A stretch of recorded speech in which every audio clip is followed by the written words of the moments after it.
आज का हम लोग दिन जो है हाइट और ट्रेनिंग के ऊपर एक थोड़ा सा मैं टाइम लेना चाहूँगा आपका। औरंगजेब नाम के भाई साहब है, कल इनसे गलती हुआ था, उसी की वजह से मेरे पास चीज़ कंडक्ट करनी पड़ रही है। और ये एक गंभीर विषय है क्योंकि कैसा मालूम है, हाइट से होने वाली जो इंजरी होती है वो बहुत सीरियस इंजरी होती है। बराबर, अगर बंदा हाइट से गिर रहा है तो डिपेंड करता है कि वो किस एंगल पे गिर रहा है और किस तरीके से गिर रहा है, किस चीज़ के ऊपर गिर रहा है। बराबर, अगर प्लेन सरफेस के ऊपर गिर रहा है तो उसको जो मुक्का मार चोट बोलते हैं वो लगनी है, उसको हाथ सूज जाएगा, अंदर से हेयर बोन फ्रैक्चर, आपका हेयर जो रहता है हेयर उस तरीके का एक पतला सा फ्रैक्चर हो सकता है, इसको हम लोग हेयर बोन फ्रैक्चर बोलते हैं। उसका कोई बड़ा मेजर कोई इफेक्ट नहीं है, लेकिन अगर वो हेयर बोन फ्रैक्चर भी हुआ ना अपने शरीर में कोई भी हड्डी में तो शरीर सूजने लगता है, तो इसको मुक्का मार फ्रैक्चर, मुक्का मार बोलते हैं इसको। जो हम लोग बोलते हैं ना हाथ सूज जाता है लेकिन हड्डी टूटती नहीं है लेकिन हाथ सूज जाता है, उसको हेयर बोन फ्रैक्चर बोलते हैं। वो हेयर बोन रहता है कि बाल के साइज का फ्रैक्चर रहता है, वो दिखता नहीं है लेकिन वो तकलीफ देता है, हाथ सूज जाता है, बुखार आ जाता है, पसीना छूटता है, बंदा अनकॉन्शियस हो जाता है, बेहोश होने की हालत हो जाती है। तो ये हाइट के जितने भी हजार्ड्स है बहुत डेंजर हजार्ड्स है, ठीक है। तो इसके ऊपर ही हम लोग एक चीज मैं आपको एक नॉलेज देना चाहूँगा छोटा सा। कल औरंगजेब भाई लैडर के ऊपर चढ़े थे, इनके साथ में कौन था अटेंडर? ठीक है, ठीक है। औरंगजेब ऑफिस से ऊपर चढ़िए, अटेंडर कौन था? कल वाला अटेंडर थे, कल जो अटेंडर था इनके साथ में वो चाहिए मेरे को।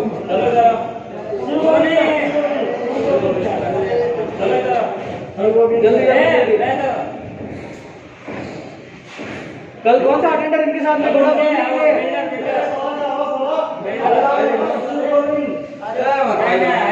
देखो, मैं इन्हीं लोगों को सुनो, मैं इनको ही क्यों बुला रहा हूँ क्योंकि मालूम है क्या गलती इनसे हुआ था, तो इनके तरफ से ही वो गलती सुधरना चाहिए ताकि आप लोगों को चीज ध्यान में रखेंगे, ठीक है। चलो अभी पहला स्टेप क्या है, अगर कोई हाइट वर्क हो रहा है तो लैडर पकड़ने का पहला स्टेप है, लैडर पहला पकड़ा जाएगा, उसके बाद आप चढ़ोगे। ऐसा नहीं है कि मैं चढ़ना चालू करूँगा बाद में आके पकड़ेंगे, ऐसा नहीं है। तो आप पहले लैडर पकड़ेंगे। देखो ये है पोजीशन लैडर पकड़ने का, एक पैर आगे, दोनों हाथ से होल्ड करेंगे। अगर आप ऐसे रख के होल्ड करोगे तो आप खुद भी डिसबैलेंस हो जाओगे, बराबर। तो एक पैर आगे, दोनों हाथ से हम लोग लैडर होल्ड करेंगे ताकि कितना भी हिलेगा तो उसको कंट्रोल करेंगे। गुड, चलिए चलो जी। फोटोज निकालते रहना, देखो मीटिंग में ऊपर भेजने का।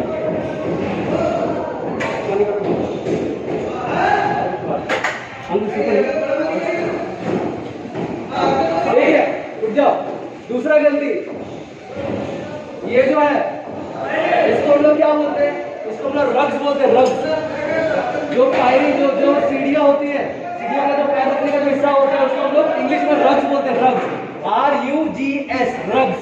तो इसको कभी कोई पूछे साहब आप लोग इसको क्या बोलते हैं तो क्या बोलते हैं? रग्स बोलते हैं इंग्लिश में।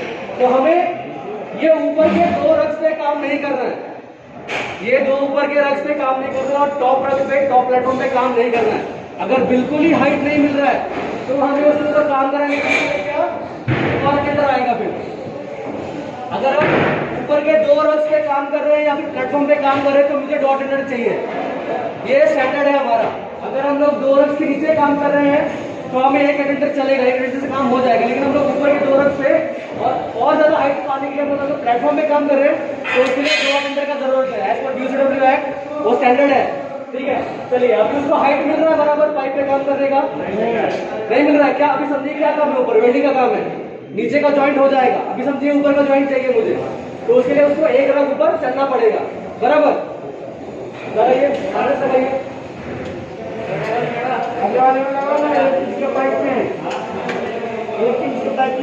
आ जाओ, दूसरा टेंडर आ जाओ।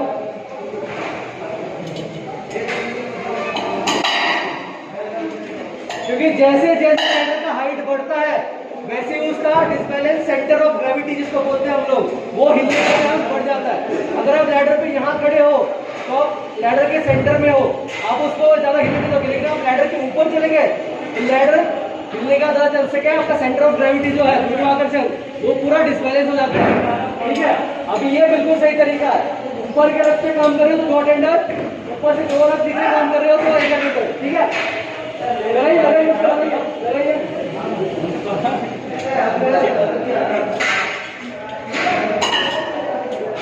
अभी इन्होंने कल क्या गलती किया था मैं आपको दिखाता हूँ। कल क्या गलती किया था आपने? ये नहीं करना है, हमें ये काम काम नहीं करें। लैडर के ऊपर काम करने का एक स्टैंडर्ड होता है जिसको हम लोग 3 पॉइंट कॉन्टैक्ट बोलते हैं। 3 पॉइंट कॉन्टैक्ट सब लोग ध्यान देना। 3 पॉइंट कॉन्टैक्ट क्या होता है? अपने शरीर का 3 हिस्सा लैडर को पकड़ा हुआ रहना चाहिए। उसके बाद ही आपको काम करना है। पहला हिस्सा अपना पैर, दूसरा अपना हाथ, तीसरा अपना शरीर। समझ रहे हो? कभी भी लैडर का और अपने शरीर का बीच में डिस्टेंस नहीं होना चाहिए। अगर आप लैडर दूर है और आप दूर पर हाथ रख के अगर आप रोक रहे हो तो जो डिस्टेंस है वो आपको डिसबैलेंस करेगा। तो जितना हो सके लैडर के पास में चिपक के हाथ रख के काम करना है आपको। दिखाइए कैसे लैडर को चिपक के देखो, ये होता है फर्स्ट पॉइंट कॉन्टैक्ट। दूसरा है उसका राइट हैंड जो उसने पकड़ा है वो सेकंड पॉइंट। तीसरा है वो जो शरीर से लैडर को जो चिपका है वो 3 पॉइंट कॉन्टैक्ट। इसको हम लोग 3 पॉइंट कॉन्टैक्ट बोलते हैं। तो 3 पॉइंट कॉन्टैक्ट रूल होता है ये लैडर का काम करने का। तो अब ये सही तरीके से काम कर रहा है सही तरीके से।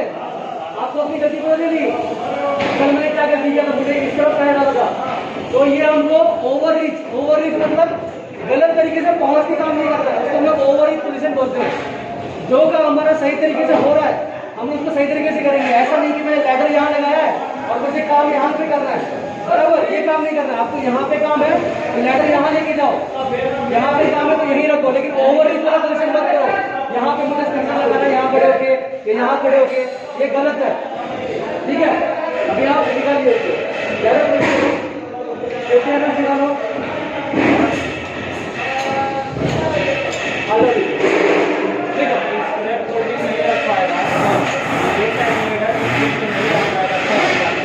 वेरी गुड, तालियां निकले। कैसा मालूम है आपके अंदर जो सवाल है, जो टेक्निकल सवाल है, जिसमें मैंने टेक्निकल सवाल पूछा कि जहाँ पे लैडर भी नहीं लग सकता और जहाँ पे एटा लैडर खुल नहीं सकता, वहाँ पे हम लोग स्ट्रेट लैडर यूज करते हैं। स्ट्रेट लैडर मतलब इसको जब हम लोग जोड़ देंगे तो ये स्ट्रेट लैडर बन जाएगा। ये 7 तरह के लैडर होते हैं, 7 तरह के। इसमें से पहला लैडर होता है स्ट्रेट लैडर, दूसरा होता है एक्सटेंडेड लैडर। एक्सटेंडेड मतलब कैसा है? फायर फाइटर के पास होता है जो खुल के और ऊपर जाता है, बराबर? उसको हम लोग एक्सटेंडेड लैडर बोलते हैं। तो ये तो एक्सटेंडेड लैडर है नहीं, इसको जब हम लोग जोड़ देंगे तो ये स्ट्रेट लैडर बन जाएगा, बराबर? तो उसको क्या करना है हमें? आपने जैसे पूछा कि जहाँ पे घोड़ा भी नहीं लग रहा और एटा लैडर भी नहीं कर रहा, तो हम उसको क्या करेंगे? खोल के ऐसा लगाएंगे। लेकिन उसका भी एक तरीका है। अगर हम लोग स्ट्रेट लैडर कोई दीवार पे लगा रहे तो उसका भी एक रेशियो होता है 4:1 का। 4:1 का एक रेशियो होता है स्ट्रेट लैडर यूज करने का। उसमें क्या होता है कि हमें ऊंचाई से, ये देखो ये ऊंचाई है तो इसका 1/4 हिस्सा हमें यहाँ पे रखना है। समझ रहे हो? ये ऊंचाई है, ये ऊंचाई से 1/4 हिस्सा हमें यहाँ रखना है। उसके बाद 75 डिग्री का एंगल बनना चाहिए लैडर का, तो वो सेफ है। अभी देखो मुझे वहां पे काम करना है तो मुझे मेरा एक्सटेंडेड लैडर जो भी है मुझे यहाँ पे रखना है। ऐसा नहीं कि मुझे यहाँ पे रख के बंदा यहाँ चढ़ेगा, ऐसा नहीं है। 75 डिग्री का एंगल बनना चाहिए। 1:4 कितना? 1:4 लंबाई का 1/4 हिस्सा नीचे से दूर रहेगा। ये है काम करने का तरीका, जहाँ पे एटा ब्रश नहीं खुल रहा है, जहाँ पे स्कैफोल्डिंग नहीं लग रहा है। तो ये सब टेक्निकल सवाल आप लोग पूछा करो, जिससे कि क्या है आपके अंदर का जो डाउट है वो क्लियर होगा और वही डाउट सबका क्लियर होगा। ये सवाल हर किसी के मन में था या नहीं था पता नहीं, लेकिन कैसा एक बंदे के वो सवाल पूछने से सबका डाउट क्लियर हो जाता है। हुआ कि नहीं हुआ? सबका डाउट क्लियर। 1:4 जो हाइट है उसका 1/4 हिस्सा दूर रहेगा। आप फिर बाद में स्ट्रेट लैडर काम कर सकते हो। इसमें 3 पॉइंट कॉन्टैक्ट है, बराबर? काम करने का तरीका मैंने बता दिया। 3 पॉइंट कॉन्टैक्ट इसको बोलते हैं। किसी को हाइट में कोई डाउट है? हाइट वर्क में किसी को कोई डाउट है? सेफ्टी हार्नेस, अभी सेफ्टी हार्नेस कौन चेक कर रहा था? पहना है कि नहीं? आप आ जाओ आगे, आप इनको आप आगे आ जाओ, आप आगे आ जाओ, आप दोनों आगे आ जाओ। अभी आप ये भाई साहब मुझे बता रहे थे कि सेफ्टी हार्नेस किस तरीके से पहनना चाहिए, उसको चेक किस तरीके से करना चाहिए कि भाई बंदे ने बराबर पहना है कि नहीं। तो आप सबको चेक करके बताओ कि इससे सही पहना है और कि हाँ कहाँ इसे ढीला पहना है, कहाँ इसे टाइट पहना है। ठीक है, देखो मैंने जैसे आपको बताया था कुछ बंदे नए हैं, कुछ बंदे पुराने हैं। मैंने कितने तरीके के सेफ्टी हार्नेस होते हैं बताया था? 4 तरीके के सेफ्टी हार्नेस होते हैं। आप सिर्फ सेफ्टी बेल्ट बोल के मंगा नहीं सकते। आप सेफ्टी बेल्ट बोलोगे लेके आता यार, नॉलेज तो है नहीं मेरे बंदे को, मेरे दोस्त को, तो वो कुछ भी उठा के लेके आएगा। इसको बोलते हैं फुल बॉडी हार्नेस। ठीक है, इसको बोलते हैं फुल बॉडी हार्नेस। 4 तरीके के हार्नेस होते हैं। Full body harness, chest harness. Chest harness में ये जो हम लोग का चेस्ट होता है ना, चेस्ट, सिर्फ चेस्ट वाला हिस्सा ही रहेगा, नीचे कुछ नहीं रहेगा। ये होता है दूसरे तरीके का चेस्ट हार्नेस। तीसरा होता है वेस्ट। ये हम लोग ने वेस्ट पहना है, बुलेट प्रूफ वेस्ट देखा आपने, ऐसे जैकेट की तरह रहता है, उसको बोलते हैं वेस्ट हार्नेस। और एक होता है सिंगल हार्नेस, जिसमें यहाँ पे 2 की जगह पे 1 रस्सी रहती है। देखा आप लोग ने 4 हार्नेस कभी देखे ना काम करते हो या नहीं देखे? 3 देखे, कोई नहीं। मैं एक काम करूंगा, जिस दिन हमारा बड़ा प्रोग्राम रहेगा ना, उस दिन आपको पीपीटी में हो सके तो मैं दिखाऊंगा, जहाँ पे बार्केस का अपना खुद का जब प्रोग्राम होगा उस सब में हो सके तो मैं ट्रेनिंग में कुछ करूँगा, हाइड्रोक का, स्कैफोल्डिंग का, जो भी है फर्स्ट एड का, तो उसमें मैं आपको ब्रीफली बताऊंगा और पिक्चर के साथ में दिखाऊंगा, ताकि आप सुन तो लोगे 4 हार्नेस के नाम, लेकिन आप देख भी लोगे। बराबर, 4 तरीके के हार्नेस होते हैं, तो इसको आपको फुल बॉडी हार्नेस ही बोलना है। इसको सेफ्टी बेल्ट ला करके नहीं बोलना है, सेफ्टी बेल्ट लेके आए, सेफ्टी बेल्ट दे। फुल बॉडी हार्नेस बोलोगे तो आपके दिमाग में एक पिक्चर आएगा कि यार फुल बॉडी हार्नेस मतलब पैर पकड़ता है, छाती पकड़ता है, गला पकड़ता है। बराबर, ये तीनों चीज पकड़ता है ना, ये देखो, ये छाती, पैर, पीछे। इससे क्या होता है कि आपका जब झटका लगता है तो आपका जो झटका है वो पूरे शरीर में डिवाइड हो जाता है। कोई एक हाथ पे या सिर्फ पैर में या सिर्फ छाती पे वो झटका लगता नहीं है, वो पूरे शरीर में डिवाइड हो जाता है अपने तरीके से। तो आपको वहाँ पे एडवांटेज है कि जब झटका लगे तो आपको तकलीफ ना हो, आपका जो शरीर का जो हड्डी है वो डिसलोकेट ना हो झटका लगने की वजह से। कभी कभी कैसा होता है कि हम लोग जब झटका लगता है वर्कर को, मेरे अपने लाइफ में बहुत सारे एक्सीडेंट देखे हैं, मैंने इंडस्ट्री में काम किया है, तो मैंने बहुत बड़े बड़े एक्सीडेंट देखे हैं। 400-500 टन की टाकी एक बंदे के ऊपर गिर गई थी, उसको उन्होंने फावड़े से उठा के भरा था, फावड़े से उठा के भरा था। तो ये क्या होता है, हम लोग जो सेफ्टी वाले हैं, जो हरी टोपी वाले जितने भी लोग हैं, वो आपसे टीबीटी का फॉर्म भरवाते हैं। बराबर, वो टीबीटी का फॉर्म क्यों भरवाते हैं? वो हमारी सेफ्टी के लिए। आपको क्या लगता है यार साहब ने साइन करने के लिए बोल दिया, यार बैंक तो भर के जमा कर दो, अपने को पगार चालू है? नहीं, कंपनी के हर एक कागज के ऊपर जहाँ पे वर्कर का साइन लग रहा है, ध्यान दो सब लोग, मैं बहुत सीरियस बात कर रहा हूँ, ध्यान दो। कंपनी के हर एक कागज के ऊपर जहाँ पे भी अगर वर्कर का साइन लग रहा है, तो उस वक्त आपको वो कागज पढ़ना है, वो भाई कागज क्यों भरवाया जा रहा है, किस लिए मेरी साइन ली जा रही है। उसमें हर एक कागज पे कंपनी अपना फायदा देखती है। जैसे कि मैं टीबीटी का फॉर्म भरता हूँ, है तो वो एक नॉर्मल सा कागज, बराबर, लेकिन उसके फायदे मैंने आपको क्या बताए थे कि यार वो मेरी सेफ्टी के लिए, मेरी कंपनी की सेफ्टी के लिए। अगर आपको कल को एक्सीडेंट होता है, आप ऊपर से गिर जाते हो, आपका हाथ पैर टूट जाता है और आप कोर्ट में जाके केस करते हो कि यार मेरा हाथ पैर टूट गया, मेरे कंपनी खर्चा नहीं करवा रही है, तो कंपनी उस वक्त क्या बोलेगी, यार वैभव टीबीटी का फॉर्म ले गया। तो टीबीटी का फॉर्म हम जाके लॉयर को दिखाएंगे, ये देख भाई सुबह सुबह मैंने मीटिंग लिया था, मैंने को ट्रेनिंग में सब बातें बताई थी और इन लोगों ने वो बात एक्सेप्ट किया था कि भाई मैंने समझ गया और मैंने साइन किया था। तो उस जगह पे कंपनी अपना हाथ खड़ा कर सकती है, भाई मेरे पास टीबीटी का फॉर्म है, मैं सेफ हूँ। बंदे ने सुनने के बाद भी गलती की है, उसकी गलती है, तो उस जगह पे मैं वर्कर के ऊपर खर्चा नहीं करूंगा, क्योंकि अगर मेरा गलती है तो मैं खर्चा करूंगा। लेकिन अगर बंदे ने सुनने के बाद भी टीबीटी फॉर्म में साइन किया है, उसके बाद भी वो गलती कर रहा है, तो पूरी जिम्मेदारी वो वर्कर की है, उसमें आपका लॉयर भी आपको कुछ नहीं बता सकता। इसलिए मैं कहता हूँ कि अगर मैं खुद भी आपसे रिक्वेस्ट करता हूँ साइड में चलते हो, आप मुझे उल्टा बोलते हो, मैं सुन के लेता हूँ। क्यों? क्योंकि मेरे पास फॉर्म है। अगर मेरे पास फॉर्म नहीं रहता और मेरे पास कुछ प्रूफ नहीं था तो मैं आपको झक मार के वो काम करवाता था कि नहीं ये सेफ्टी के साथ ही काम कर, लेकिन मेरे पास सब कुछ फॉर्म है। आप करो या ना करो, मैं सेफ हूँ, करो या ना करो, मैं सेफ हूँ, मेरे को मेरी पगार चालू रहेगी, मेरे पास फॉर्म है, मैं कभी भी जाके मैं दिखा सकता हूँ भाई गलती किया तो मेरे पास फॉर्म है, ट्रेनिंग दिया था, उन्होंने सुना भी था ट्रेनिंग, लेकिन गलती उन्होंने की है। इसीलिए देखो मैं आपके ऊपर चिल्लाता हूँ, बुरा मत लगने दो, क्योंकि वो आपके लिए भी और मेरे लिए भी, आपका जॉब सिक्योर है तो मेरा जॉब भी सिक्योर है। अगर आपको एक्सीडेंट हो जाएगा, आप घर बैठे रहोगे तो उसमें मेरा भी छुट्टी हो जाएगा, तो बराबर। और कल हमारा कोविड का ट्रेनिंग हुआ था सीबीआरई के साथ में, तो कोविड की ट्रेनिंग में हमको एक नॉलेज सुनने को मिला था कि वर्ल्ड में 2.3 करोड़ केसेस अभी भी कंफर्म है।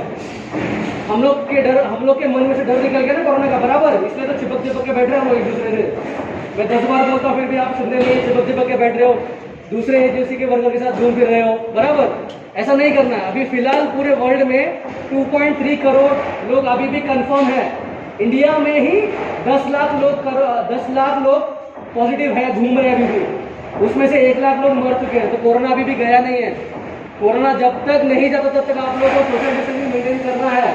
दूसरा एजेंसी का बंदा बाहर जा रहा है, वो बाहर किससे मिल रहा है, हमें कुछ आइडिया नहीं है। हम बाहर जा रहे हैं, सेफली जा रहे हैं, सेफली आ रहे हैं, लेकिन बंदा दूसरा गलती कर रहा है, वो किसको पता? नहीं पता किसी को।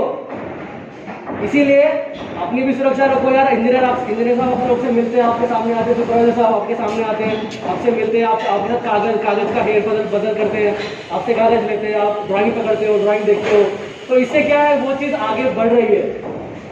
बराबर 7 दिन के बाद वायरस का जो है इफेक्ट और जो सिम्टम्स है वो दिखना चालू होता है। तो मतलब हम लोग सब लोग 7 दिन तक वो चीज़ को लेके घूम रहे होते हैं और वो 7 दिन तक सबको बांट रहे होते हैं, ले भाई ले, तू भी ले, तू भी ले, तू भी ले, बराबर। इसीलिए ध्यान दो, 7 दिन तक वेट मत करो। अगर आपको लग रहा है कि यार इस बंदे को सिम्टम्स है, उससे दूरी बना के रखो। सैनिटाइजर का यूज बहुत ज़्यादा करो। नाखून काटोगे तो आपका जर्म्स आपके नाखूनों में नहीं रहेगा। खाना खाते हो, हमारा मेन जैसे गाड़ी का जो मेन पार्ट होता है वो उसका इंजन होता है। तो हमारा इंजन क्या है? पेट है। अगर पेट ही बिगड़ गया तो आपका शरीर आपको साथ नहीं देगा। आपके शरीर में खाना लगेगा नहीं। आप कितना भी गोली खाओगे आपका शरीर में लगेगा नहीं। आप कितना भी पौष्टिक खाना खाओगे आपके शरीर में लगेगा नहीं, बराबर। पेट बिगड़ गया मतलब सब बिगड़ गया। लूज मोशन चालू हो गया, शरीर में का पूरा डिहाइड्रेशन हो गया, पूरा पानी निकल गया लूज मोशन के थ्रू, शरीर में का पूरा पानी निकल गया। अपने शरीर में कितने लीटर पानी रहता है? कितने लीटर पानी हमारे शरीर में रहता है? 80% हमारा शरीर पानी से बना है, ठीक है। तो ये बात ध्यान दीजिए कि जितना हो सके पानी पीजिए। गर्मी के मौसम में अपना हो सके तो खुद का एक जो बोलते हैं ना ग्लूकॉन डी का पाउडर बना के खुद का अपना बॉटल में सिक्योर करके रखिए, ताकि आप कभी थक जाओ तो पियो उसको, बराबर। खुद को हमेशा हाइड्रेट रखो, पानी पी के तबियत अपना संभालो, ताकि आप अगर आपको बीमारी होगा तो बीमारी दूसरे को भी फैलने का बहुत चांसेस है। सोशल डिस्टेंसिंग बना के रखो। हाइट वर्क का किसी को कोई डाउट है अभी पूछ सकते हैं। दोबारा मुझे इसके ऊपर कोई साहब मुझे कल बोला, कल मुझे 2 बातें सुनने को मिली, मुझे वो अच्छा लगा। क्योंकि जब मैं आपको कुछ चीज़ सिखा रहा हूँ तो आप उस चीज़ को करो ना यार, क्या तकलीफ है करने में। आप 2 बातें सुनोगे यार, मुझे भी सुनोगे तो मतलब मेरा क्या काम रहेगा, मतलब फिर ऐसा, बराबर। कहीं पे कोई डाउट है, किसी भी चीज़ में डाउट है, मुझसे आगे सीधा पूछो कि साहब ये काम कैसे किया जाता है, मुझे यहाँ पे बताइए, यहाँ पे लैडर नहीं लगा, यहाँ पे ये नहीं लगा, क्या करना है, उसकी जिम्मेदारी मैं लूंगा। अगर जहाँ पे लैडर भी नहीं लग रहा है, स्कैफोल्डिंग भी नहीं लग रहा है, वहाँ पे अगर मैं अपना कुछ दिमाग लगाऊंगा ना तो उसकी जिम्मेदारी भी मैं ही लूंगा। बड़ा सा होगा, अगर आपको आगे आपको कुछ पूछेगा ना तो बोल रहे यार सेफ्टी साहब ने बोला है, वहाँ पे मैं उस चीज़ के लिए खड़ा रहूंगा। जहाँ मैं आपको बोलूंगा ना उस चीज़ की जिम्मेदारी मैं लूंगा पूरा, ठीक है। लेकिन जहाँ पे सब कुछ लग सकता है, लैडर लग सकता है, उसका टॉप रेल लग सकता है, एडा ब्लड लग सकता है, खड़ा हो सकता है, अटेंडर है लेकिन अटेंडर ऐसे भाई और का हाल बा, ठीक बात है, ये नहीं चलेगा। अटेंडर है तो पकड़ो यार, पकड़ो। अटेंडर क्यों दिया है? पकड़ने के लिए दिया है, फोन पे बात करने के लिए नहीं दिया है। हर एक वेल्डर के साथ एक हेल्पर दिया हुआ है, बराबर, एक अटेंडर दिया हुआ घोड़ा पकड़ने के लिए। तो आप अपने आपके जो रोल्स एंड रिस्पॉन्सिबिलिटी है कि मेरा काम क्या है और मेरी जिम्मेदारी क्या है, बराबर। रोल्स एंड रिस्पॉन्सिबिलिटी, मेरा काम और मेरी जिम्मेदारी, वो आप सबको पता नहीं चाहिए। हेल्पर को अपनी आरएनआर पता रहना चाहिए, वेल्डर को अपना आरएनआर पता रहना चाहिए, रोल्स एंड रिस्पॉन्सिबिलिटी। तो ये अपना काम बस खुद करो। अपना काम खुद करोगे ना सब काम सही हो जाएगा। आप दूसरे काम मत देखो कि साहब ये गलती करो गलती करो, नहीं, अपना काम देखो। मेरा रोल रिस्पॉन्सिबिलिटी क्या है, मैं वो करूंगा, सब ठीक हो जाएगा। आज के लिए इतना ही। रुको फोटोज निकालेंगे 1-2, मेरे को पीपीटी बनाने का। फोटो और निकालो ना, सबके साथ में निकाल लो, हमको पता है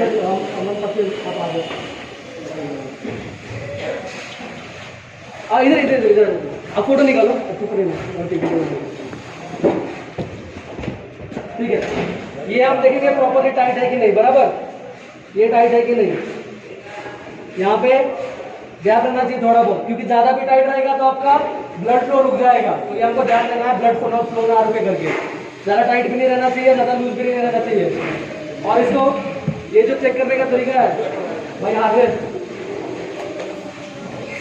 ठीक है, चेक करनी है, ठीक है। आपने फोटो निकाला। आज के लिए इतना ही। हाइड्रो का ट्रेनिंग सबका कंप्लीट हो गया है।